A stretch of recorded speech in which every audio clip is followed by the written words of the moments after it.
Hello friends, AP ప్రజలకు శుభవార్త. ఆంధ్రప్రదేశ్ ప్రభుత్వం ప్రవేశపెట్టిన అందరికీ ఇల్లు పథకం 2025 గురించి పూర్తి వివరాలు తెలుసుకుందాం.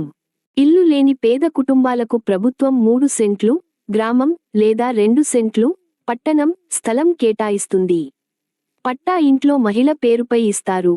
10 సంవత్సరాల తర్వాతే అమ్ముకోవచ్చు. పట్టా పొందిన తర్వాత 2 ఏళ్లలో ఇంటి నిర్మాణం ప్రారంభించాలి. వైట్ రేషన్ కార్డు, ఆధార్, ఆదాయ ధృవీకరణ, బ్యాంక్ పాస్ బుక్ ఇవన్నీ తప్పనిసరి.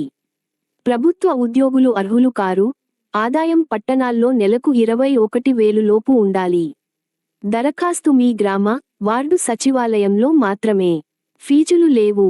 ఎవరైనా డబ్బు అడిగితే వెంటనే అధికారులకు తెలియజేయండి. ఇప్పుడే దరఖాస్తు చేసి మీ సొంత ఇంటి కలను సాకారం చేసుకోండి. మా వీడియోని లైక్ చేయండి, షేర్ చేయండి, సబ్స్క్రైబ్ చేయండి.